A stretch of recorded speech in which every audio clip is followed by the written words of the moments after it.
All earthly things with earth will fade away, but prayer grasps eternity.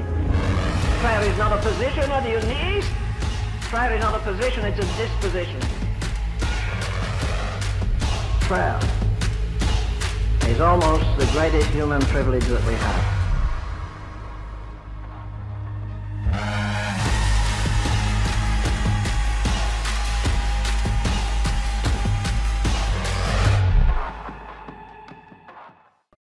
Bon matin, vous allez bien? Oui, yes sir. Je suis content de vous voir. Bienvenue. Valérie a déjà fait la bienvenue. Bienvenue encore. On est dans cette série, les prières de la Bible, cette série Amen. Et on est à la conclusion aujourd'hui. Je ne vous dis pas plus qu'est-ce qu'on va avoir dimanche prochain, qui est un dimanche hors série, mais qui en même temps va avoir une certaine continuité. Donc, ne manquez pas ça pour dimanche prochain. C'est la fête du travail, le long week-end. Fait qu'on va avoir, comme je disais, un hors série sur ça. Au courant de l'été, je parlais avec ma femme en ce qui concerne justement les prières de la Bible, les différents textes que l'on peut avoir, puis il y en a encore plusieurs qu'on va trouver dans la Bible, des prières. Les psaumes sont en fait remplis de prières. Ce sont plusieurs d'entre eux, des psaumes, c'est des prières que les gens expriment leur cœur à Dieu. Et Dieu nous montre comment est-ce que, même on entend dans la vidéo, comment est-ce que la prière est une façon de toucher l'éternité, de pouvoir parler à Dieu. Puis dans ma discussion que j'avais justement avec ma femme, à un moment donné, elle me dit, est-ce que tu vas avoir une prière qui va concerner une femme? Ça m'a un peu pris de court parce que je me disais, j'ai jamais comme pensé nécessairement faire un tri homme, femme, vieux, jeune, je ne sais pas, je n'avais pas pensé à ça.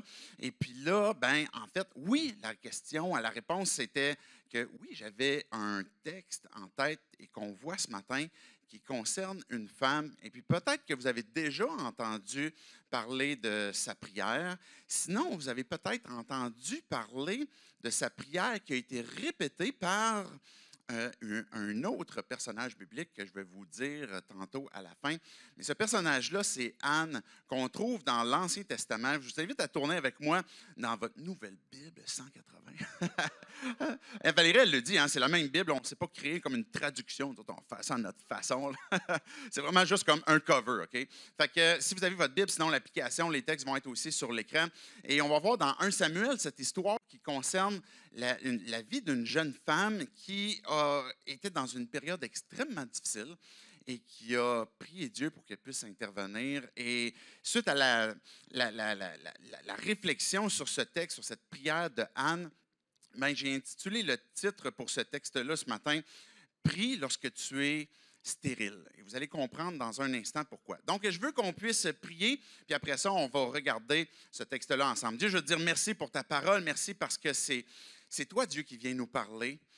Tu nous utilises, Dieu, chacun d'entre nous, que ce soit dans des groupes connexion, que ce soit à travers la prédication, à travers ta parole, évidemment, que tu nous parles, parce que tu veux entrer en relation avec nous. Je te prie que pour chacun d'entre nous, peu importe là où on est, qu'on te connaisse, qu'on ne te connaisse pas, qu'on se soit éloigné, qu'on soit très proche, mais que tu puisses venir parler à nos cœurs, que tu puisses venir nous révéler, Dieu, qui tu es, puis à travers cette prière qu'on va lire de Anne, que tu puisses venir, Dieu, nous apporter les applications concrètes à notre cœur, à notre âme, pour qu'on puisse te faire confiance et puis qu'on puisse voir cette vie qui vient de toi émerger en nous. C'est en ton nom, Jésus, compris. Amen. Amen. La stérilité est une souffrance qu'on entend régulièrement, au sens, quand je dis stérilité, au sens littéral. Nous-mêmes, dans notre propre couple, avant qu'on puisse avoir notre premier enfant, ça a pris quand même beaucoup de temps, ça a pris des années avant qu'on puisse avoir un enfant. Et puis, on se demandait à un moment donné, est-ce que ça va fonctionner? Puis même après qu'on ait eu notre premier, on a eu 4 enfants en bout de ligne, mais à travers même tous ces 4 enfants-là, ça n'a pas nécessairement toujours été facile. La stérilité on l'associe au fait qu'il y a une incapacité à avoir des enfants, mais il y a de la souffrance même aussi dans la difficulté à obtenir des enfants. Des fois, il y a un enfant qui peut arriver qu'on a eu, mais ça ne veut pas dire que ça a été sans difficulté. Et puis, justement, entre notre de mémoire, là, c'est 2e et puis 3e, là, ma femme a fait une fausse couche, grossesse ectopique. Donc, bref, c'était un peu dangereux pour sa santé. Je perds un peu le compte, là, si c'était entre le 2 puis le 3, puis entre le 3 puis le 4. C'est arrivé comme une couple de fois, finalement. Et puis que même sa santé, où à un moment donné, à cause de la grossesse, le bébé qui croissait comme à l'extérieur de l'utérus, là, ça mettait sa vie en danger, commençait à faire une hémorragie interne, puis amené à l'hôpital. la grossesse a été difficile. Puis on l'a vu nous-mêmes dans notre propre couple. Mais je sais que c'est le lot de beaucoup d'entre nous, que si vous êtes en couple ou sinon que vous avez entendu parler de gens, c'est peut-être vos enfants, votre fille qui essaie d'avoir un enfant, c'est peut-être une sœur. Et puis, la stérilité est quelque chose qui fait souffrir énormément encore aujourd'hui. Même si ça concernait Anne il y a plusieurs centaines d'années, c'est encore la réalité aujourd'hui que la stérilité fait en sorte que un couple, une femme qui va avoir des enfants, qui désire porter un enfant puis qui n'y arrive pas, c'est pénible, ça crée une grande souffrance. Ce qui est intéressant quand on regarde à travers la Bible, c'est que ce thème de stérilité versus fertilité est une thématique qui revient d'un couvert à l'autre de la Bible. Même au tout début, dans la Genèse, soyez féconds, multipliez-vous, remplissez la terre. Il y a déjà une question même de fertilité ici dans l'ordre créationnel que Dieu a pourvu que l'humanité puisse s'étendre et puis se reproduire. Ça fait partie du plan de Dieu.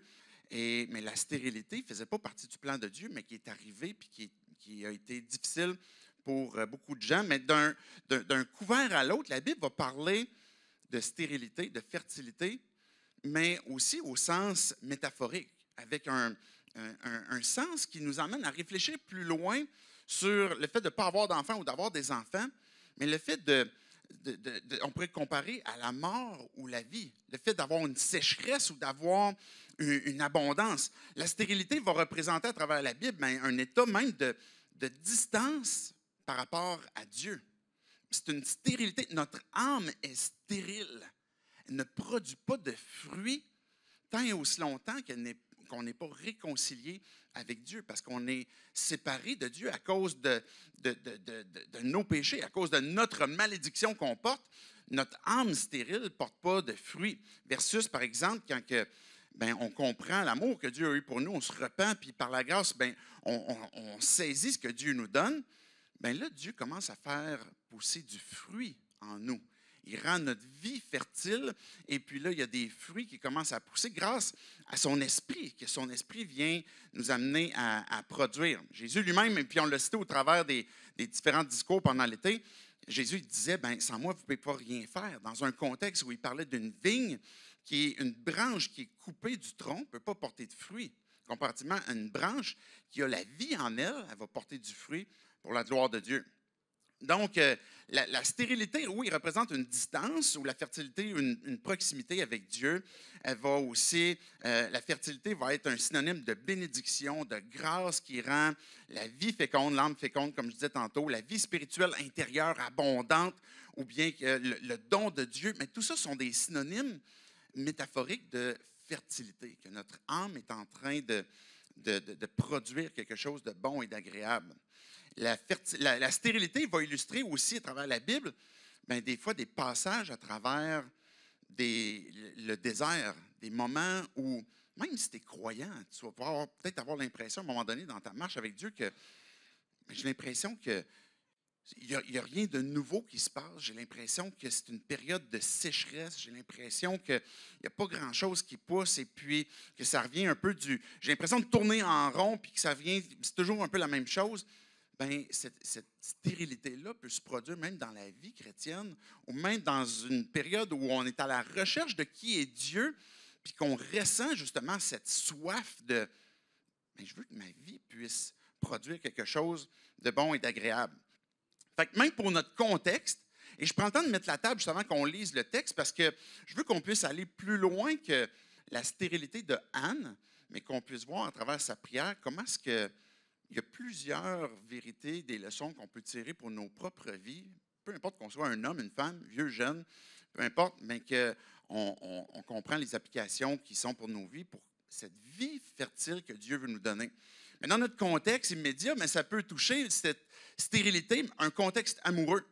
On peut avoir l'impression que comment ça se fait que je ne suis pas encore en couple? Comment ça se fait que j'aspire tant à ça, puis ça ne se produit pas? Puis ma vie conjugale, peut-être que tu es en couple, puis tu dis, j'ai l'impression qu'il n'y a rien qui se produit, il n'y a rien qui change. J'ai l'impression que c'est toujours du pareil au même. Peut-être que ça t'emmène à avoir comme un ennui peut-être dans ton couple, tu commences à considérer, à savoir, y a-t-il d'autres options qui vont apporter quelque chose qui va avoir plus de fertilité.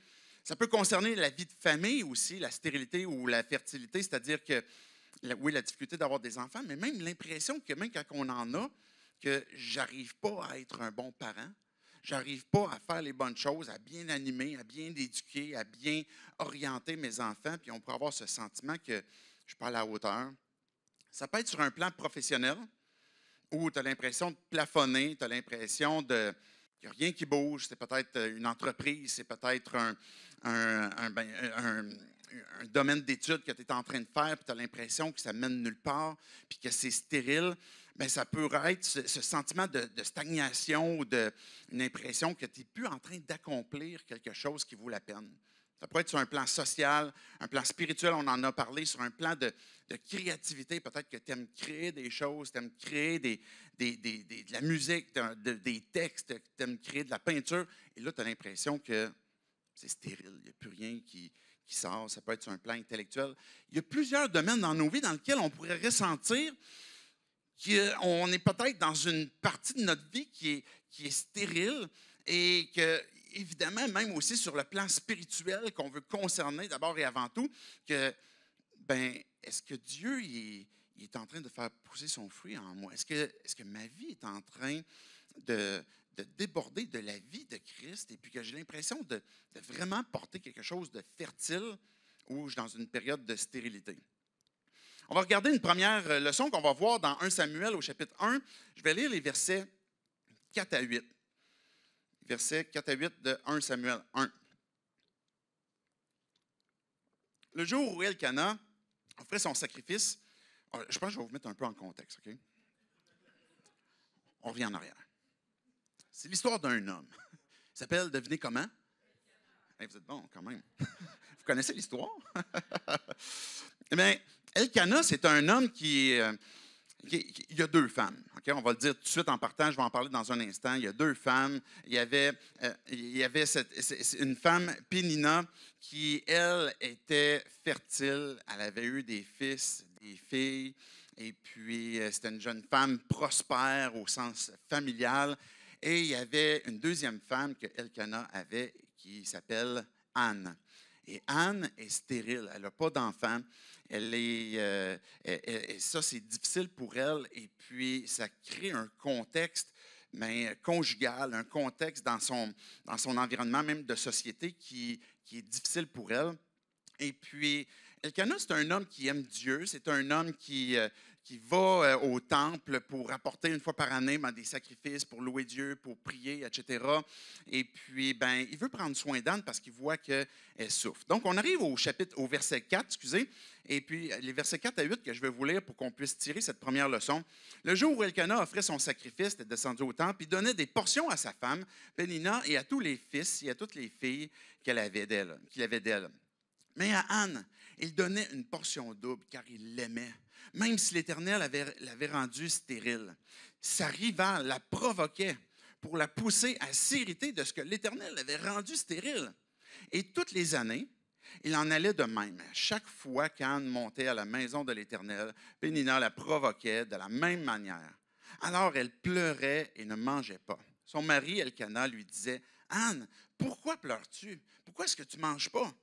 Pourquoi ton cœur est attristé? Est-ce que je ne vaux pas mieux pour toi, mieux que 10 fils? » La première leçon qu'on voit dans ce texte-là, dans cette difficulté qu'on voit que Anne est en train de porter, puis qui concerne la prière, c'est de ne pas se laisser si facilement prendre par l'esclavage, de ne pas se laisser prendre si facilement par des pièges qui peut-être peuvent être subtils puis qui pourraient nous empêcher de ne pas considérer la prière comme étant ce qu'on a de besoin.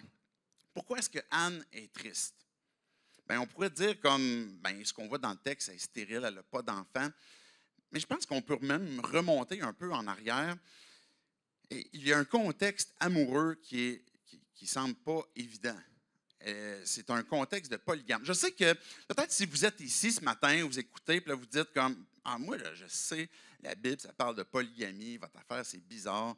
Et puis, c'est comme dans un ancien temps, Dieu comme voulait ça, puis il a permis ça, puis c'était une bonne chose. Et puis là, maintenant, vous essayez de comme camoufler ça. Et puis là, nous autres, les chrétiens, de l'autre côté, en même temps, peut-être qu'on regarde ça, puis on est comme un peu mal à l'aise. C'est quoi qu'il faut faire maintenant avec ça? On en parle-tu? On n'en parle pas? On n'en parle pas, c'est ça qu'on a décidé. Non, c'est pas vrai. J'aime ce malaise-là hein, qu'on a avec la Bible des fois, parce que ça nous emmène à. Bien, ça peut nous emmener soit à se questionner ou soit à se dire, OK, on n'aime mieux pas, comme on va comme tourner les autres pages.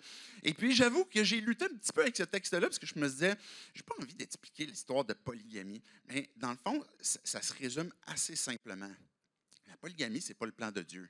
Ce n'est pas le plan de Dieu. On le voit nulle part. En fait, tous les couples qu'on voit, tous les couples, je ne sais pas comment on appellerait ça, là, toutes les relations polygames, parce que c'est plus qu'un couple, ben, et on voit que ça ne fit pas, là, ça ne marche pas. On voit qu'il y a plusieurs difficultés liées même à ce type de relation-là. Même Jésus, OK, là, je fais une joke ici pour ceux qui la passeraient mal peut-être. Là. Jésus lui-même a dit que ce n'était pas une bonne affaire, la polygamie, parce qu'il a dit « Nul ne peut servir 2 maîtres ». OK, c'est une blague, là, c'est un peu hors contexte. La polygamie, ça ne fait pas partie du plan de Dieu. En fait, ce qui est intéressant de la Bible, c'est que c'est pas parce que tu vas lire une chose dans la Bible, puis ça, je le répète quand même à l'occasion, que nécessairement, c'est comme, OK, voici le décret de Dieu sur ce qu'il veut puis ce qu'il ne veut pas. Fait que la polygamie, il a comme mis son saut pour comme, oui, c'est ça.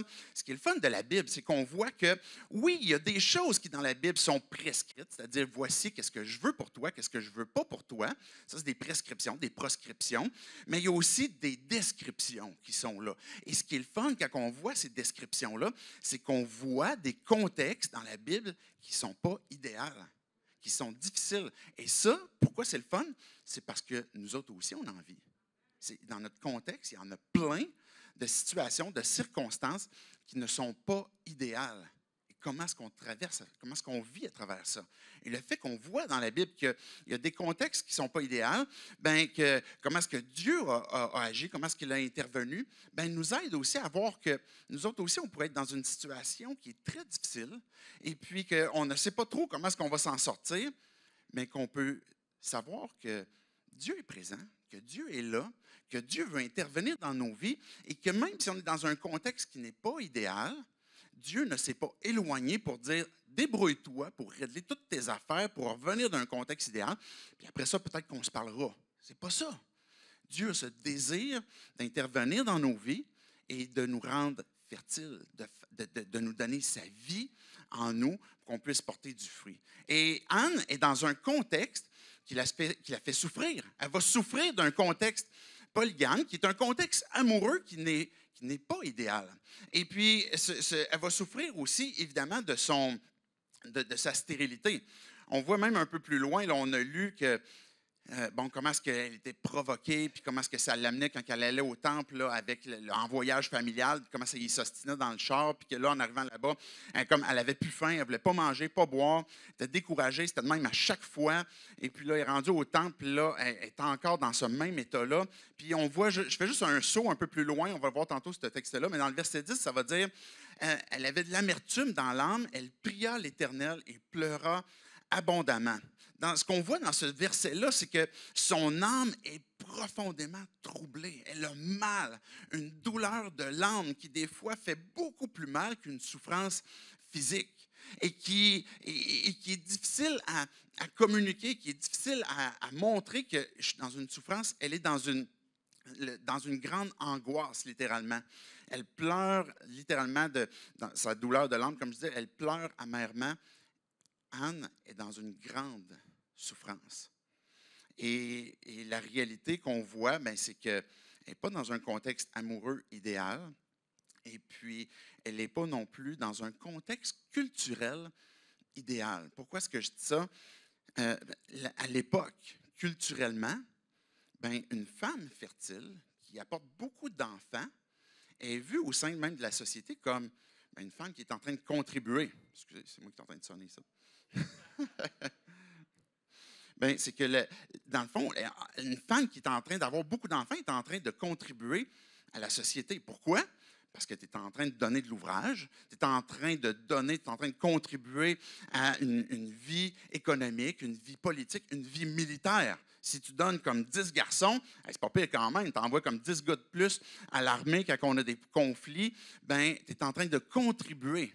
Et une femme stérile va porter ce fardeau comme quoi que, ben, moi, je ne contribue pas, je ne suis pas en train de donner. Et non seulement ça a un impact sur comment est-ce qu'elle est vue au sein de la société, mais même aussi sur un plan personnel. Ben, à l'époque, plus tu as des enfants, ben, plus ça te permet d'avoir des ouvriers dans le champ. C'est comme c'est logique. À l'époque, ça fonctionne comme ça. Ben, si tu as plusieurs enfants qui peuvent travailler au champ, qui peuvent travailler dans ta business locale, ben là, à ce moment-là, ça va être beaucoup plus fructueux, puis ça va t'apporter à moyen long terme une sécurité, un confort aussi pour tes vieux jours. Tu as des chances de vivre plus longtemps. Anne n'a pas d'enfant. Dans un contexte économique très difficile, dans un contexte social qui la persécute, et puis c'est ce que Pénina est en train de faire avec Anne. Elle est en train, ça dit littéralement, elle la persécutait, elle est en train de l'affliger, que ça dit, elle la provoquait de cette manière-là, puis ça l'amenait à pleurer.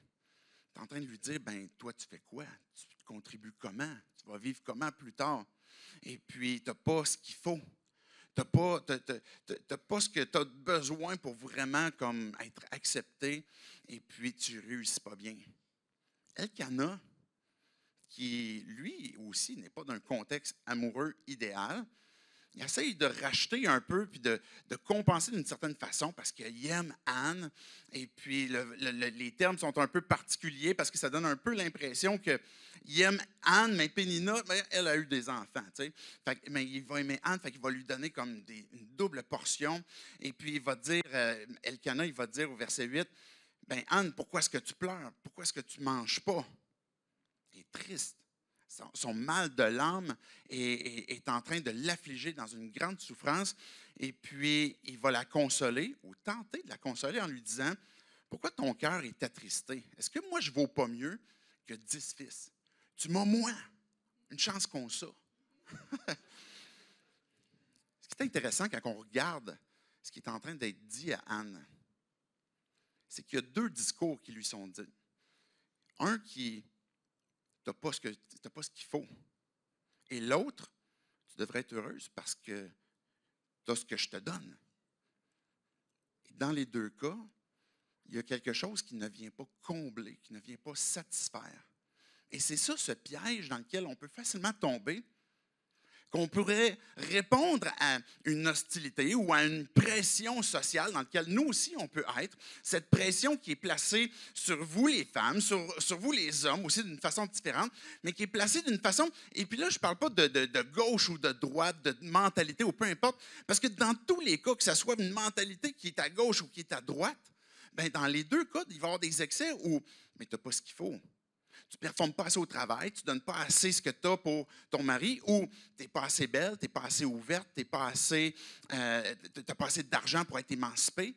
Fait que c'est ce discours que tu n'as pas, puis tu n'y arrives pas.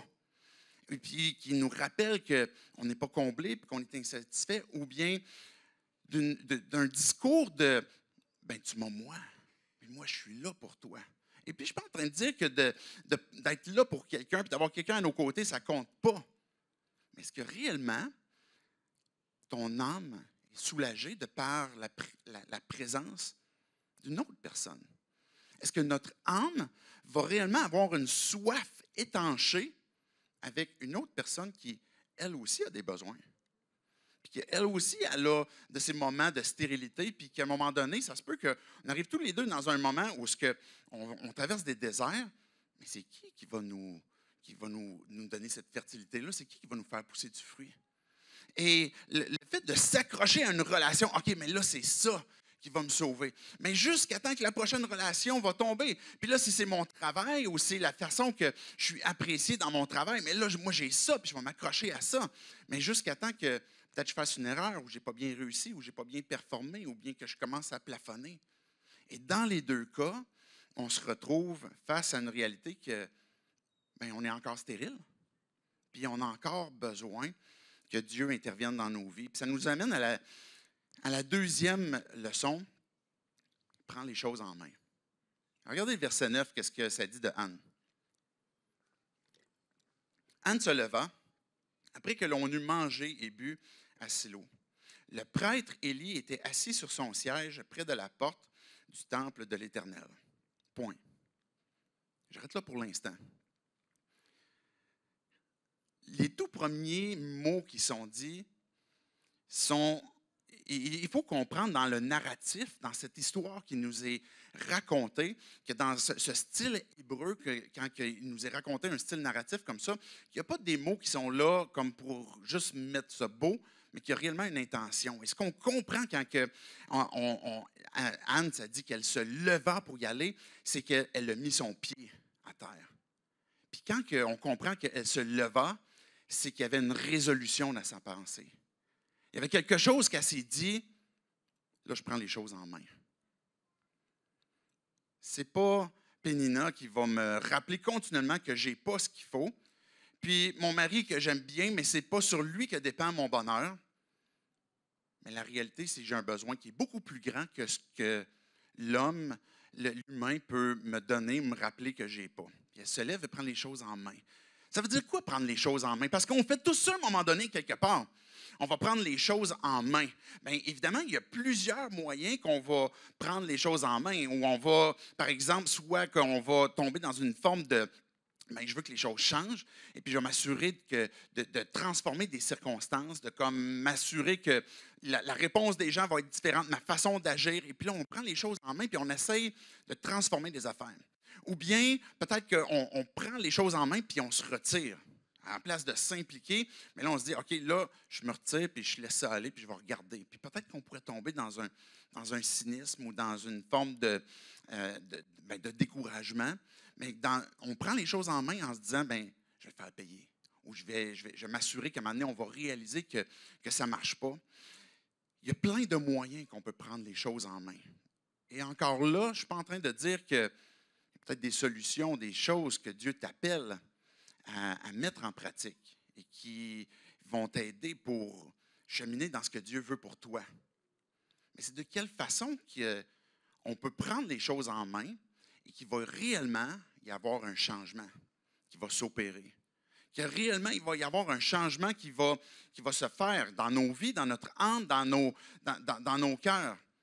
Et vous connaissez déjà le punch, parce qu'on a appelé la série « Amen ». On le sait qu'elle va aller prier. Il n'y a pas de meilleur moyen que de prendre les choses en main que de dire, là, c'est assez. Je vais aller prier.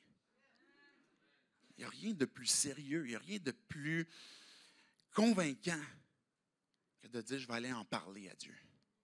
Je vais aller lui dire à Dieu qu'est-ce que je vis, ma souffrance.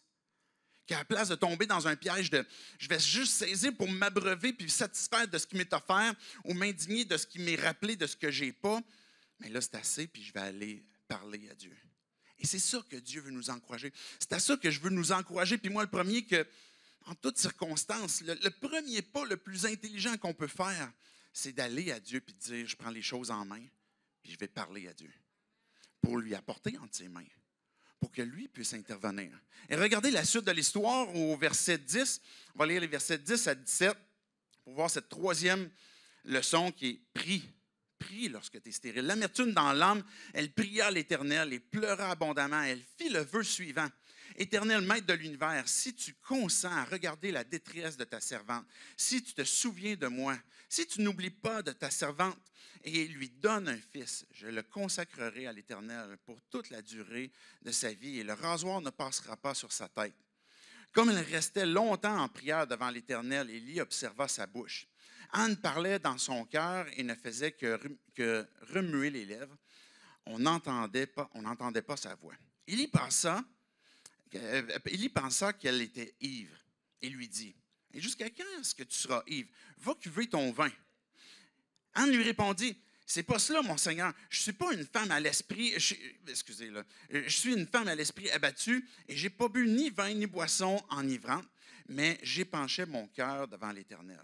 Ne prends pas ta servante pour une femme légère, car c'est le trop-plein de ma douleur et de mon chagrin qui m'a fait parler jusqu'à présent. » Élie reprit la parole et lui dit, « pars en paix et que le Dieu d'Israël exauce la prière que tu lui as adressée. » Quand Anne est allée prier, ils ont mangé, ils ont bu, ça semble comme, souvent cette expression de manger, de boire, c'est une festivité, mais Anne n'a pas le cœur à la fête. Puis elle, ce qu'elle dit, elle se leva, comme on a lu au verset précédent, elle s'est levée, puis elle s'est dit, là, c'est assez. Puis elle s'est rendue au temple, là où il était, où il passait un séjour, puis il est allé prier, puis il est allé parler à Dieu. Puis, c'est intéressant de voir la façon qu'elle a prié, parce que dans nos groupes connexion, là, présentement, là, on a des groupes connexion qui se rassemblent et puis ils sont pas mal tous pleins. On essaie de vous encourager à aller dans des groupes connexion, mais il n'y en a pas de nouveaux. Fait qu'on va faire des efforts pour les prochains mois à venir pour créer des nouveaux groupes connexion pour que vous puissiez aller puis prier les uns pour les autres.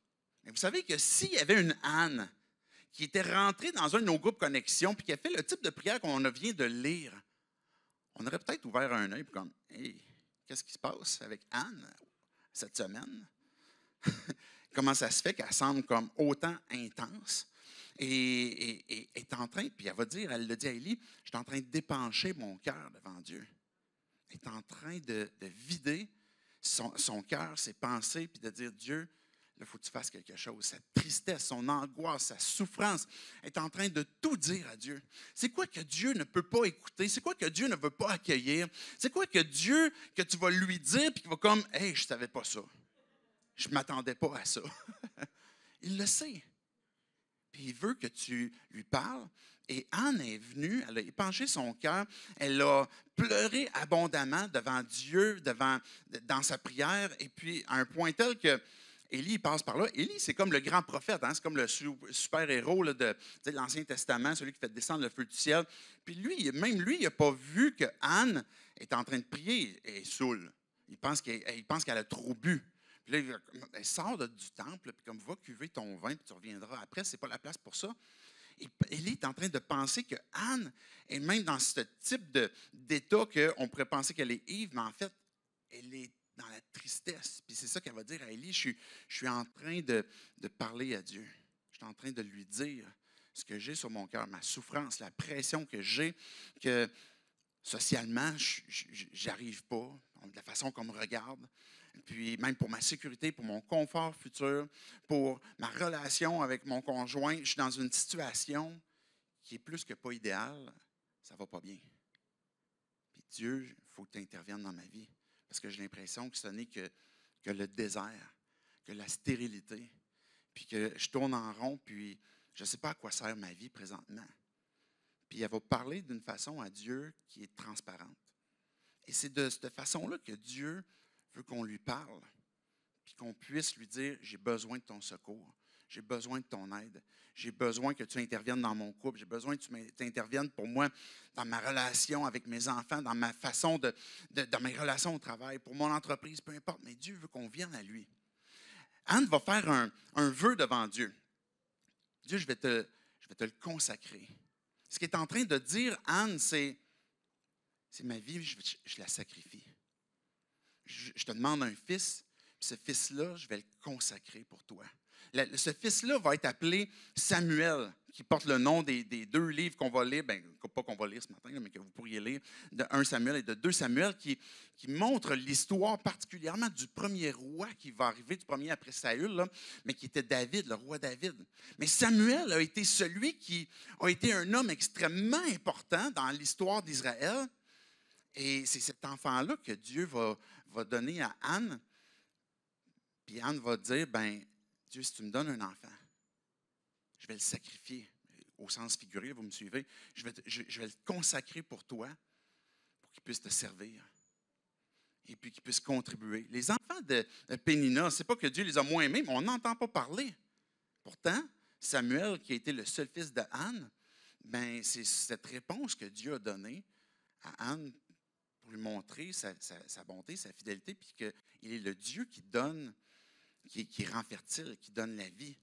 Ce vœu que Anne a fait rapidement pour passer par-dessus ensuite, là, bien, on pourrait déduire que c'est un vœu de naziréa, c'est-à-dire que différent de nazaréen, c'est-à-dire c'est la ville Nazareth. Le vœu de Naziréa, c'était un vœu qu'une personne, par exemple, était consacrée à Dieu pour dire « je vais servir ma vie pour toi ». Et c'est pour ça qu'à travers, par exemple, ce symbole-là, les cheveux ne passaient pas sur sa tête. C'était un peu le cas de Samson à l'époque. Vous vous souvenez qu'il avait les cheveux longs. C'était le cas de Samuel. Samuel devait avoir une énorme toque à la fin de sa vie parce qu'il n'avait jamais eu le rasoir qui a passé sur sa tête. C'était un signe du vœu qu'il avait fait à Dieu pour dire « je vais servir, je vais boire ni le cœur fort ». C'est un autre signe. Et qu'il avait consacré sa vie. Bien, Anne est en train de dire à Dieu « ma vie t'appartient. L'enfant que tu me donnerais va t'appartenir. Puis je vais te le consacrer, je vais te le donner. » Et ce qu'on voit à travers l'histoire de Anne, puis qui peut être inspirante pour nous aussi, c'est ce cœur que Anne a, oui, à épancher son cœur devant Dieu, mais aussi de dire, ma vie t'appartient, puis tout ce que tu vas me donner, puis si tu me donnes un enfant, il va t'appartenir lui aussi. Je vais te le consacrer. Anne ne s'est pas contentée que de donner les quelques miettes qui lui restaient, mais elle dit, mon fils, si tu m'en donnes un, mon seul, mon premier, je vais te le consacrer. Elle a donné ce qu'elle avait de meilleur. Et c'est ce qu'elle est en train de faire comme promesse à Dieu. Ça intervient dans ma vie. Et puis, on voit que quand Élie repart suite à la discussion, mais il va dire Amen. Que Dieu exauce ta prière. Je n'ai pas entendu, Anne, tout ce que tu as prié. J'ai vu comment est-ce que tu souffres, que tu as parlé à Dieu. Mais ce que je veux dire, c'est Amen. Que Dieu exauce ta prière. Et Élie est une fois encore ce représentant du besoin que l'on a de la communauté, de gens qui peuvent être près de nous puis de dire je ne peux pas tout porter ta souffrance. Je ne comprends pas tout ce que tu as sur ton cœur. Mais je veux juste te dire que je te supporte. Je dis Amen à ta prière. Je prie pour toi, que Dieu puisse intervenir. Puis Élie, qui était le super prophète à ce moment-là, la seule chose qu'il a fait pour Anne, c'est dire Amen. Que Dieu exauce à ta prière, que Dieu intervienne dans ta prière et puis qu'il t'exauce. Et puis c'est ce qui s'est produit. Regardez, on va terminer le dernier bout de texte du chapitre 1 dans les versets 18 à 20. Élie répondit que ta servante, excusez, je dis Élie. Elle répondit que ta servante trouve grâce à tes yeux. Cette femme s'en alla et se remit à manger et son visage ne fut plus le même. Ils se levèrent de bon matin, et après avoir adoré l'Éternel, ils partirent et retournèrent chez eux à Rama. Et Elkana eut des relations conjugales avec Anne, sa femme, et l'Éternel se souvint d'elle. Dans le cours de l'année, Anne devint enceinte, et elle mit au monde un fils qu'elle appela Samuel, car, dit-elle, je l'ai demandé à l'Éternel. Amen. Dieu est intervenu dans sa vie. Que ta servante trouve grâce à tes yeux. Merci de dire Amen à ma prière. Merci de te joindre à moi à cette prière-là. Et puis, à ce moment-là, le cœur de Anne a changé. Sa façon de voir l'intervention de Dieu dans sa vie a changé. Parce qu'elle savait qu'en priant Dieu, que Dieu l'avait entendu, que Dieu l'avait écouté, que Dieu l'avait vu. Mais oui, ça implique une notion de foi, parce qu'on ne le voit pas, Dieu. Et on n'est pas toujours conscient que quand on parle à Dieu, bien, est-ce qu'il entend, est-ce qu'il écoute? La réponse, c'est oui. Et quand Anne est allée manger puis son visage a changé, il y a quelque chose qui, dans son cœur, a changé, qui a déjà commencé à produire une fertilité qui est cette foi. J'ai confiance que mon Dieu, que l'Éternel, celui que je suis en train d'adorer, ils sont allés adorer comme à cet endroit-là où ils étaient. Ils sont montés après ça en char par après. Puis je suis convaincu qu'elle adorait tout le long dans son char. Parce qu'elle disait, ben, je sais que Dieu a intervenu. Je sais que Dieu va faire quelque chose. Puis maintenant, je peux m'attendre à lui. S'attendre à Dieu est un synonyme de foi. J'attends Dieu. Mais qu'est-ce que je fais pendant que j'attends? Mais Dieu veut qu'on vive par la foi. Fais-moi confiance. Puis attends-toi à moi. Puis continue d'avancer. Continue d'avoir des rapports sexuels avec ton mari. Parce qu'il va te donner un enfant. Là, l'équation est assez facile. Il y a des fois dans nos vies où on pourrait arriver devant Dieu, puis Dieu va placer sur ton cœur un pas de foi qu'il te demande de faire. peut-être un moment d'attente qu'il te demande de faire. Mais déjà, à partir du moment que tu es en train de parler à Dieu, tu es en train de lui dire la détresse, le besoin que tu as sur ton âme, cette détresse que tu as liée à une forme de stérilité que tu vis, mais tu peux déjà avoir la confiance que je sais que Dieu m'écoute. Je sais que Dieu est là parce que c'est son caractère, parce qu'il va intervenir. Et Dieu, dans le verset 20, dans le cours de l'année, Anne devint enceinte. Elle mit au monde un fils qu'elle a appelé Samuel. Et si elle l'a appelé Samuel, c'est parce que littéralement, je l'ai demandé, puis Dieu me l'a donné. À chaque fois qu'elle va appeler son enfant, « Hey, viens ici, réponse de Dieu. » Hey, viens ici, toi qui est comme l'accomplissement de ce que Dieu a fait dans ma vie. Samuel, celui que Dieu a répondu, celui que Dieu a donné, qui vient de Elkana, qui veut dire littéralement aussi celui que Dieu a créé. La même descendance que Elkana est celui que Dieu a donné à sa mère. Bien, Samuel est celui que Dieu a répondu à sa prière pour lui dire, bien, j'ai répondu à ta prière. Je veux conclure rapidement avec le chapitre 2 de ce cantique que Anne a fait. C'est un temps d'adoration qu'elle a. Je veux juste simplement vous amener à comprendre qu'est-ce qu'on va s'apprêter à lire. Okay? Je vais faire la lecture, puis après ça, je vais faire une mini-conclusion. Mais juste avant de faire la lecture, je veux vous amener à comprendre ce qu'on va lire dans un instant. C'est un des textes, sinon certains vont le qualifier comme le texte qui est par sa grandeur, sa qualité, sa beauté, surpasse comme la plupart des autres textes dans la Bible, dans sa qualité poétique, dans ce cantique qui a été fait. Et dans sa structure, dans son style narratif, il y a, par exemple, on parle de sa structure poétique, de sa richesse du vocabulaire qui utilise, par exemple, des termes variés. On parle d'images qui vont être très fortes, qui vont parler, par exemple, des images poétiques qui vont être percutantes. Il va avoir aussi un rythme que je ne pourrais pas parfaitement reproduire, qui est évidemment proche aussi dans l'original. Il va avoir aussi des thèmes universels où Anne va évoquer, par exemple, des thèmes intemporels comme la justice, comme la joie, comme la délivrance, la grandeur, la justice. Et aussi, il va y avoir des thèmes à travers ce cantique qu'on va lire d'une originalité théologique. Que le cantique de Anne, vous allez voir qu'il y a des concepts qui, à l'époque, déstabilisaient tout le monde. On ne comprenait pas pourquoi est-ce que Dieu ressemblerait à ce qui est décrit dans le texte de Anne, parce qu'on s'attendait à un Dieu comme beaucoup plus grand, plus fort, plus glorieux. Puis je vais expliquer ça tantôt à la conclusion. Puis dans ce texte-là, il va y avoir énormément d'émotions aussi qui vont être dégagées. Anne, dans son texte, est en train de voir plus loin que sa propre vie, est en train de voir comment est-ce que Dieu est en train d'agir sur le monde. Regardez à partir du verset 1. J'espère bien le lire cette fois-là. Anne fit cette prière. Mon cœur se réjouit en l'Éternel. Ma force a été relevée par l'Éternel. Ma bouche s'est ouverte contre mes ennemis, car je me réjouis de ton secours. Personne n'est saint comme l'Éternel. Il n'y a pas d'autre Dieu que toi. Il n'y a pas de rocher pareil à notre Dieu. Personne n'est saint comme l'Éternel. Il n'y a pas d'autre Dieu que toi. Il n'y a pas de rocher pareil à notre Dieu.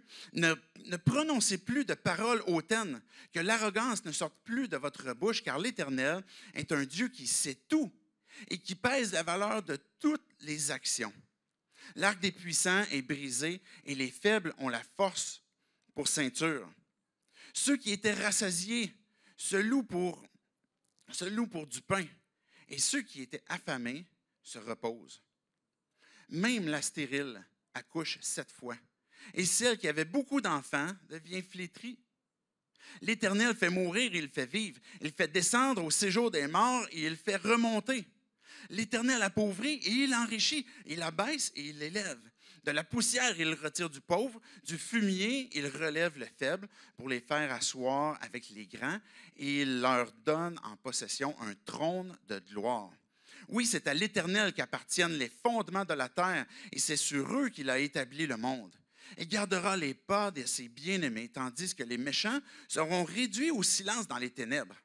En effet, l'homme ne triomphera pas par la force. Les ennemis de l'Éternel trembleront. Du haut du ciel, il fera gronder son tonnerre contre eux. l'Éternel jugera les extrémités de la terre. Il donnera la puissance à son roi. Et il relèvera la force de celui qu'il a désigné par onction. On voit la grandeur d'un Dieu qui a la capacité de sortir d'une circonstance stérile pour devenir fertile. Celui qui est capable de faire relever, sortir de la mort pour donner la vie. Celui qui peut nous faire passer de la sécheresse à une floraison. Celui qui sort du fumier qu'on voyait. Celui qui retire de la poussière le pauvre. Et on parle aussi même d'une justice que Dieu va établir. Et ce qui est intéressant, le tout dernier verset, « Les ennemis de l'Éternel trembleront. Du haut du ciel, il fera gronder son tonnerre contre eux. » On a besoin d'un Dieu qui est juste, qui ne laissera pas impuni le mal que tu as subi, que tu peux vivre aujourd'hui, que tu as vécu comme injustice, mais que ceux qui te l'ont fait subir puissent porter la conséquence de leur injustice. Et la même chose quand on parle de notre société, qu'on parle de pays, à la grandeur du monde, peu importe, on veut que là où il y a de l'injustice, que Dieu puisse établir un juste jugement. Mais ça concerne aussi nos vies. Ça concerne aussi nos propres cœurs. C'est la raison pour laquelle on a besoin d'un sauveur. C'est la raison pour laquelle on a besoin d'une personne qui est un rédempteur, qui va nous amener d'une stérilité spirituelle, où on est séparé de Dieu, puis qu'on a besoin d'être réconcilié avec lui. Et le verset 10 nous montre, oui, sa justice, sa colère dans un sens qui se révèle contre toute injustice, l'impiété que peuvent faire les hommes, mais l'Éternel jugera les extrémités de la terre, il donnera la puissance à son roi, et il relèvera la force de celui qu'il a désigné par onction. De qui on parle ici? Il n'y a pas de roi encore en Israël, hein? Il n'y a pas eu de roi encore en Israël. Ce n'était pas arrivé. Avant, là, c'était des juges qui étaient comme un peu des super-héros, comme Samson, Déborah, etc., qui faisaient des choses particulières. Mais il n'y a pas de roi. Et là, Anne, qui est en train de porter un enfant, va dire, « Dieu, tu vas faire régner ton roi. » Celui que tu as désigné par onction. Oui, à l'époque, on désignait un roi comme David a été désigné par Samuel, par onction. Oui, peut-être que on pouvait comme entrevoir la prophétie que David allait devenir un roi, mais je pense que c'est beaucoup plus loin que ça. Parce que la promesse d'un roi qui passe par David, mais qui s'accomplit ultimement dans la personne de Jésus, c'est lui, le roi de justice. C'est lui qui apporte la vie. C'est à cause de lui qu'on peut avoir cet état d'âme dans lequel on peut se satisfaire. Et même le mot onction, littéralement, c'est Messie. C'est loin, ou littéralement, c'est Christ qu'on dit en grec, ou Messie qu'on dit en hébreu, qu'on a francisé ces mots-là.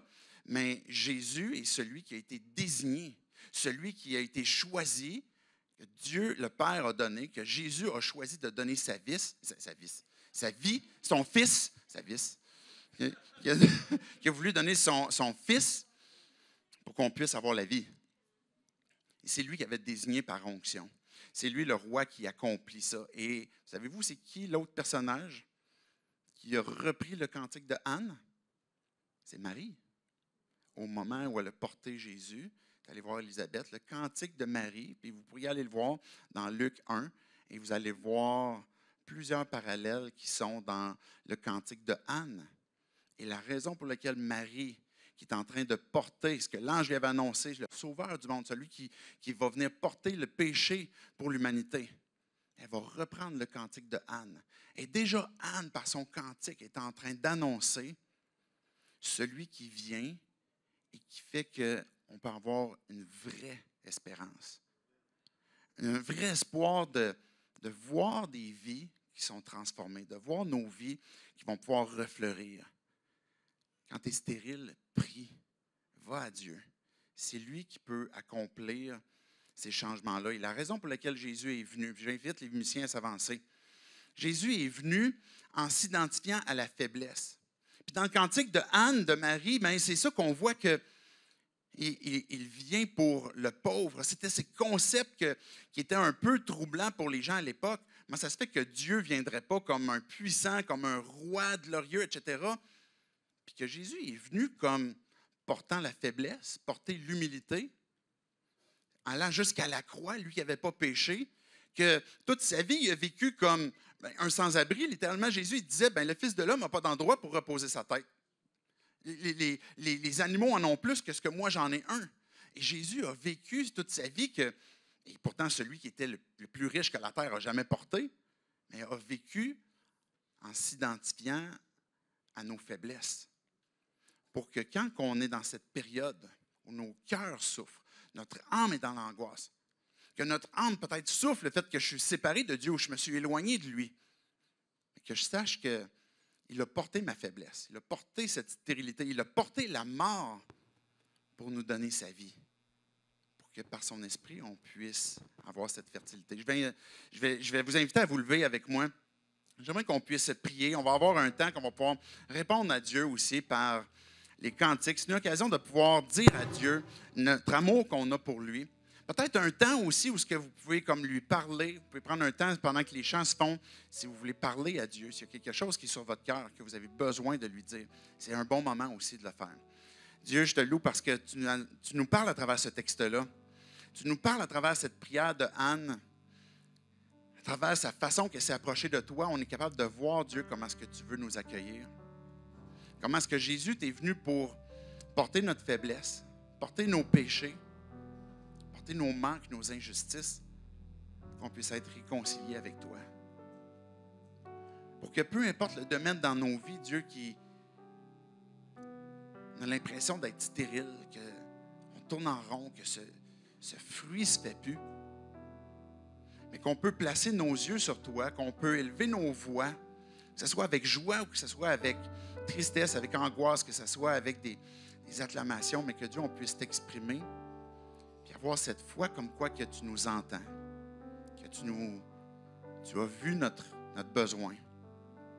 Ma prière, Dieu, c'est pour chacun d'entre nous, puis moi le premier, que tu puisses nous convaincre, nous amener à comprendre notre besoin de prière, notre besoin de prendre les choses en main en faisant le premier pas, en venant à toi pour t'exprimer, Dieu, qu'est-ce qui est sur nos cœurs, puis te demander ton intervention dans nos vies. Dieu, viens au secours de notre incrédulité. Viens nous ranimer dans ce feu pour toi, dans ce zèle que tu veux que l'on ait, et que ça soit un fruit qui vienne de ce que tu es en train de créer, Esprit Saint. C'est en ton nom, Jésus, qu'on prie ces choses. Amen.